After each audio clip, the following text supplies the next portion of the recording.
ഞാൻ വിചാരിച്ചു പിരികം രണ്ടും കൂടി ഇപ്പൊ കൂട്ടിക്കെട്ടും.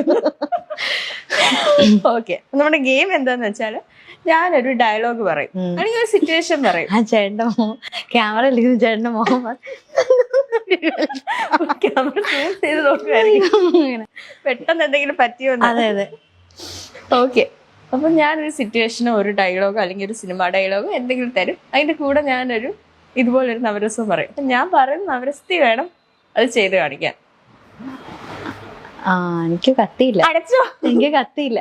ഇല്ല, അതായത് ഇപ്പൊ ഞാൻ സിറ്റുവേഷൻ പറയും, ഒരു ഡയലോഗ് പറയും. ഞാൻ പറയുന്നത് ഹാസ്യത്തില് അഭിനയിച്ച് പറയാൻ പറയും. ഓ അങ്ങനെ. അങ്ങനെ ഫിലിം നെയിമോ? അല്ലല്ല, ഫിലിമിലെ ഡയലോഗോ അല്ലെങ്കിൽ എന്തെങ്കിലും ഒരു കോമൺ സിറ്റുവേഷൻ. കോമഡി ആക്കും. ഓക്കെ, റെഡി അല്ലേ? ഓക്കെ, അപ്പൊ സിറ്റുവേഷൻ ഇതാണ്. ഞാൻ ചേച്ചിയുടെ ബെസ്റ്റ് ഫ്രണ്ടാ. എൻ്റെ ഒരു വകയിലുള്ള ഒരു അമ്മാവന് ഒരു ആക്സിഡന്റ് പറ്റി ഹോസ്പിറ്റലിലായി. അപ്പൊ ഇക്കാര്യം ഞാൻ അമ്മാവന് വേണ്ടി ഭയങ്കര ക്ലോസാ. അപ്പൊ എന്നോട് ഇക്കാര്യം പറയാനുള്ള ധൈര്യം ആർക്കും ഇല്ല. അപ്പൊ ആ ടാസ്ക് ചേച്ചി എത്തിച്ചേക്കുവാ. അപ്പൊ എന്നോട് വന്നിട്ട് പറയണം, എടി ഒരു കാര്യം പറയാനുണ്ടായിരുന്നു, നിന്റെ അമ്മാവൻ ഇതുപോലെ ഒരു ആക്സിഡന്റ് പറ്റി, പേടിക്കാനൊന്നുമില്ല, പക്ഷെ ക്രിട്ടിക്കൽ സ്റ്റേജില് ICU ഹോസ്പിറ്റലില എന്ന് പറയണം. ഇത് ഹാസ്യത്തിൽ വേണം എന്നോട് പറയാൻ. അങ്ങനെ ചിരിച്ചോണ്ട് പറയണം. അതെ, ഹാസ്യത്തിൽ പറയണം. അതെ, സുഖാണോ? ആടി, എന്തൊക്കെയുണ്ട് വിശേഷം? നന്നായി പോകുന്നു. നമുക്ക് അമ്മാനെ ഒന്ന് കാണാൻ പോവാം. അമ്മാന്റെ കാര്യം വൻ കോമഡിയാ. നിന്റെ അമ്മാന്റെ കാര്യം വൻ കോമഡി ആയിട്ടിരിക്കുക. പുള്ളി പൊതുവെ ആളിച്ചിരി കോമഡിക്കാരനാണ്. പക്ഷെ അതല്ല, ഇന്ന് പോകുന്ന വഴിക്കേ ഒന്നും പറയണ്ട, ഒരു പട്ടി കുറുകെ ചാടിയതാ. പുള്ളി നേരെ ചെന്ന് പട്ടിയുടെ മണ്ടയിലോട്ട് വണ്ടി കയറ്റിട്ട് കറങ്ങി അടിച്ചിട്ട് ഒരു ക്രോസിൽ ഒരു വണ്ടി വന്ന് ഇടിച്ച് കറങ്ങി അടിച്ച് വീണു. കാലും കൈയൊക്കെ ഒടിഞ്ഞ് ഇച്ചിരി ക്രിട്ടിക്കലായിട്ട് ഹോസ്പിറ്റലിൽ കിടക്കാം. അതിന് അല്ല, നമുക്കൊന്ന് കണ്ടിട്ട് വരാം. വൻ കോമഡി എന്ന് എല്ലാരും പറയുന്നത്. മുഖക്ക ഇങ്ങനെ ഇരിപ്പുണ്ടെന്നാ പറഞ്ഞത്. നമുക്കൊന്ന് അമ്മാവൻ ആശുപത്രിയിലായതാണോ നീ പ്രചരിക്കുന്നത്? ഓക്കെ, ഇത്തിരി സംഭവം പൊളിഞ്ഞെങ്കിലും അതെ, ഒരുപാട് വലിച്ചു നീട്ടണ്ടല്ലേ? അതെ, അതായിരിക്കും നല്ലത്. ഓക്കെ, ഇനി അടുത്തൊരു ഡയലോഗ് വേണോ? വേണം വേണം, 5 എണ്ണം ഉണ്ട്. 5 എണ്ണോ? 9 രസങ്ങളുണ്ടായിട്ട് ഞാൻ 5 എണ്ണം കുറച്ചതാ. വടക്കം വീട്ടിൽ കൊച്ചുകുഞ്ഞിനോട് ഉടക്കാൻ നിൽക്കരുത്, ഉടച്ച് കൈത്തരും. ഇത് ശൃംഗാരത്തിൽ പറയണം. എന്ത് ദൈവം, ആൾക്കാർ എങ്ങനെ കണ്ടോണ്ടിരിക്കോ ദൈവമേ. ശൃംഗാരം ഒഴുകണം. നിങ്ങക്ക് വ്യൂവേഴ്സ് ഒന്നും വേണ്ടേ? വേണം. ഇത് കണ്ടോണം. ഇത് കഴിയുമ്പോ വ്യൂവേഴ്സ് എങ്ങനെ, എന്താണ്? വടക്കം വീട്ടിൽ കൊച്ചുകുഞ്ഞിനോട് ഉടക്കാൻ നിൽക്കരുത്, ഉടച്ച് കൈത്തരും. ഉടച്ച് കൈത്തരും, ശൃംഗാരം. ശൃംഗാരം. അതെ, വടക്കം വീട്ടില് കൊച്ചുകുഞ്ഞിനോടെ, വടക്കം വീട്ടില് കൊച്ചുകുഞ്ഞിനെ അറിയില്ലേ? ഓടുന്നു. പുള്ളിയോട് ഉടക്കാൻ നിക്കണ്ട, നിന്ന ഉടച്ച് കൈത്തരും. ഓടുന്നു. മതിയോ? സന്തോഷായോ? സന്തോഷം. ഞാൻ ഇപ്പഴേ പറഞ്ഞല്ലേ വേണ്ട. നിങ്ങൾക്ക് 50 ലക്ഷം രൂപയുടെ ലോട്ടറി അടിച്ചു. എനിക്ക് അത് നിങ്ങളുടെ ഫ്രണ്ടായിട്ടുള്ള എനിക്ക് നിങ്ങൾ ഗിഫ്റ്റ് തരാൻ പോവാ. അത് രൗദ്രത്തിൽ പറയണം. എനിക്ക് 50 ലക്ഷം രൂപയുടെ ലോട്ടറി അടിച്ചിട്ടുണ്ട്. വേണോ? എനിക്ക് 50 ലക്ഷം രൂപയുടെ ലോട്ടറി അടിച്ചിട്ടുണ്ട്. വേണമെങ്കിൽ വന്ന് എടുത്തിട്ട് പോട്ടു. അയ്യോ, അപ്പൊ എനിക്ക് തരാൻ പോവാണോ? വേണേ വന്ന് എടുത്തിട്ട് പോ. ചുമ്മാ എനിക്ക് ദേഷ്യം വന്നിട്ട് ഇരിക്കാട്ടോ. കാര്യം ഞാൻ പറഞ്ഞേക്കാം. വേണേ വന്ന് എടുത്തിട്ട് പോ. ഇനി അടുത്തത് വീരം. വീരം കാണാൻ വലിയ ലുക്കില്ലെന്നേ ഉള്ളു, ഭയങ്കര ബുദ്ധിയാ. കാര്യം ഞാൻ പറഞ്ഞേക്കാം. കാണാനൊട്ടും ബുദ്ധി അല്ല, അയ്യോ കാണാനൊട്ടും ലുക്കില്ലെന്നേ ഉള്ളു. ഒടുക്കത്തെ ബുദ്ധിയാ. കാണാൻ ഒടുക്കത്തെ കാണാൻ വലിയ ലുക്കില്ലെന്നേ ഉള്ളു. ഓഡീഷനും വല്ല പോയിട്ടില്ല? ഇല്ല, ഞാൻ ഇതുവരെ പോയിട്ടില്ല. കാണാൻ വലിയ ലുക്കില്ലെന്നേ ഉള്ളു, ഒടുക്കത്തെ ബുദ്ധിയാ. കാണാൻ വലിയ ലുക്കില്ലെന്നേ ഉള്ളു, ഒടുക്കത്തെ ബുദ്ധിയാ. കേട്ടോ? എന്നാര് പറഞ്ഞു? ഓരോരുത്തരും പറയുന്നു, നമ്മളതൊക്കെ അങ്ങ് വിശ്വസിക്കല്ല. ഇപ്പൊ എന്താ ചെയ്യുന്നു? നീ അടുത്തത് കരുണം. ചിരിച്ച് ഞാൻ ചാവും. എക്സ്ക്യൂസ് മീ, കാക്ക തൂറിന്നാ തോന്നണേ. കരുണമാണേ നമ്മുടെ. തെറ്റിടാ.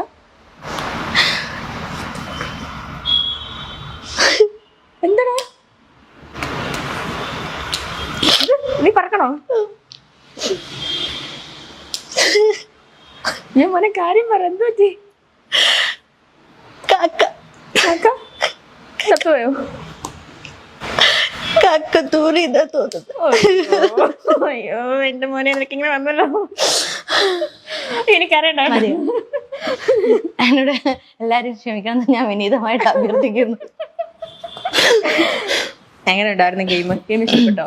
നന്നായിരുന്നു. നല്ലായിരുന്നോ? അടിപൊളിയായിരുന്നു. ഓക്കെ, അപ്പൊ നമ്മളിപ്പോ ഒരു അടിപൊളി ഗെയിം ഒക്കെ കളിച്ചിട്ടിരിക്കുകയാണ്. സന്തോഷമായോ? സന്തോഷായി. ഞാനത് ചോദിക്കേണ്ടത് സന്തോഷമായോ? എനിക്ക് സന്തോഷായി. ഇഷ്ടായോ? അവർക്ക് എന്തായി കാണും എന്തോ. ഇത് റിലീസ് ചെയ്യുമ്പോഴായിരിക്കും. അതെ അതെ അതെ, ഇഷ്ടംപോലെ കമന്റ്സ് കിട്ടും. പോരട്ടെ പോരട്ടെ. അപ്പം ഇപ്പം ഡാൻസർ ആണല്ലോ, ഒരു ഡാൻസർ ആയിട്ടാണോ അതോ ഒരു ആക്ട്രസ് ആയിട്ട് ആണോ അറിയപ്പെടാൻ ഏറ്റവും ആഗ്രഹിക്കുന്നത്? അത് അങ്ങനെ ചോദിച്ചാൽ വലിയ പ്രശ്നമാണ്. രണ്ടും ഇഷ്ടമാണ്. രണ്ടും ഇഷ്ടമാണ്. രണ്ടും ഇഷ്ടമാണ്. നമ്മുടെ ശോഭന ചേച്ചിയൊക്കെ പോലെ ആക്ട്രസ് കം ഡാൻസർ അങ്ങനെ. ഓ, ഇഷ്ടപ്പെട്ടു കേട്ടോ. അത് ഭയങ്കര ഇഷ്ടമാണ്. പിന്നെ എല്ലാം ദൈവത്തിന്റെ അനുഗ്രഹം പോലെ. ഇപ്പം ഡാൻസ് തന്നെയായാലും കുഴപ്പമില്ല, നമുക്കൊന്നും പറയാൻ പറ്റത്തില്ല. നമുക്ക് ഈ ഫീൽഡിൽ നമുക്ക് എത്ര നാൾ നിൽക്കാൻ പറ്റുമെന്നോ അല്ലെങ്കിൽ നമുക്ക് എത്ര നല്ല ക്യാരക്ടേഴ്സ് ചെയ്യാൻ പറ്റും എന്നൊന്നും അറിയാൻ പറ്റില്ല. പിന്നെ ഡാൻസ് ആകുമ്പം അത് നമ്മളാണല്ലോ തീരുമാനിക്കുക ഇപ്പം എത്ര നാൾ വേണം എങ്ങനെയാണെന്നൊക്കെ. ദൈവം സഹായിച്ച ഒരു കുഴപ്പമില്ലാതിരിക്കുകയാണെങ്കിൽ ഡാൻസ് മാത്രമായാലും കുഴപ്പമില്ല. നല്ല വർക്ക് കിട്ടിയാലും കുഴപ്പമില്ല. ഞാൻ എല്ലാത്തിലും ഹാപ്പിയാണ്. എല്ലാത്തിലും ഹാപ്പിയാണ്. അങ്ങനെ ഇന്ന ഒരു നിശ്ചിതമായിട്ടൊരു എയിം? ഓ, അങ്ങനെയൊന്നുമില്ല. അതൊരു ലക്ഷ്യമില്ലെന്ന്. ഓ, അപ്പൊ ഞാനൊരു ലക്ഷ്യമില്ലാത്തവളായിരുന്നല്ലേ? അതിപ്പോ മനസ്സിലായല്ലോ. മറ്റേ ഇന്ന് തന്നെ ഒരു ഭിത്തിയിൽ ഇങ്ങനെ എഴുതി വെക്കണേ എയിം എന്ന് പറഞ്ഞിട്ട്. എനിക്ക് കിട്ടിയതൊന്നും അങ്ങനെ കിട്ടിയിട്ടുള്ള കാര്യങ്ങളല്ല. ഞാനിങ്ങനെ എയിം ചെയ്ത് അങ്ങനെ എടുത്തിട്ടുള്ള കാര്യങ്ങളൊന്നും അല്ല. അതൊക്കെ എങ്ങനെയൊക്കെയോ സംഭവിച്ചു പോയി. ഓക്കെ, ഈ ഫീൽഡിൽ ഏതെങ്കിലും ഒരു ഗോഡ് ഫാദർ ഉണ്ടോ ശരിക്കും? ലൈക്ക് എന്ത് കാര്യത്തിനും ഉപദേശം തരുന്ന, ഓടിച്ചെല്ലാൻ പറ്റുന്ന, ഹെൽപ്പ് വഹിക്കാൻ പറ്റുന്ന, റെക്കമെൻഡേഷൻസ് ചെയ്യുന്ന അങ്ങനെ ആരെങ്കിലും? അങ്ങനെ ഒരാളുടെ പേര് നമുക്ക് അങ്ങനെ പറയാൻ പറ്റേ.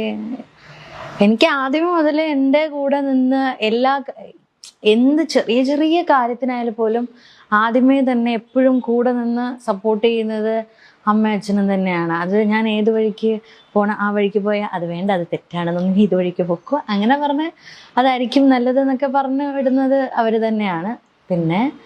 പിന്നെ നമ്മുടെ കൂടെ വർക്ക് ചെയ്യുന്നവരൊക്കെ ഇപ്പം എന്തെങ്കിലും ഇങ്ങനെ ഒരു ക്യാരക്ടർ വന്നിട്ടുണ്ടോ, ചെയ്യണോ, ഒക്കെ ആണോ എന്നൊക്കെ ആരോടെങ്കിലും ചോദിച്ചാൽ അങ്ങനെ പറഞ്ഞു തരുന്ന ഒരുപാട് ഫ്രണ്ട്സ് ഒക്കെ ഉണ്ട്. ഓക്കെ, ഇപ്പൊ അച്ഛൻ ആർട്ടിസ്റ്റ് ആണെന്ന് പറഞ്ഞു. ഈ അമ്മയ്ക്കും അനിയനും ഒക്കെയുള്ള ടാലൻസ് എന്തൊക്കെയാ? അമ്മയ്ക്ക് എന്റെ പുറകെ ഇങ്ങനെ നടന്ന്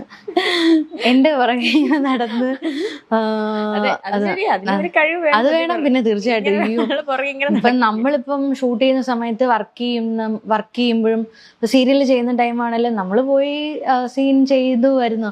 പക്ഷെ രാവിലെ മുതൽ വൈകിട്ട് വരെ, രാത്രി വരെ, തീരുന്നിടം വരെ അവിടെ ആ റൂമിൽ ഇങ്ങനെ വെറുതെ ഇരിക്കുന്നുണ്ടല്ലോ, വെറുതെ ഇങ്ങനെ ഇരിക്കണം. പിന്നെ എന്റെ പുറകെ അത് ചെയ്യണം, ഇത് ചെയ്യണം, എന്നെ ഹെൽപ്പ് ചെയ്യാനും അങ്ങനെ.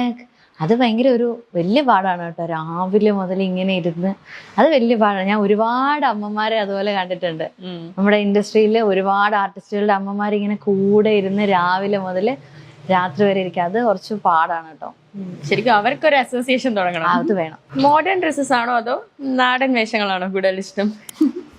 എനിക്ക് കൂടുതൽ ഇഷ്ടം നാടൻ വേഷങ്ങളാണ്. അതിലാണ് ഞാനിങ്ങനെ എപ്പോഴും കംഫോർട്ടാണ്. തനിയാണോ സ്റ്റൈലിംഗ് ഒക്കെ ചെയ്യുന്നത്? ഓ ഇല്ല, അങ്ങനെയൊന്നുമില്ല, അമ്മയാണ്.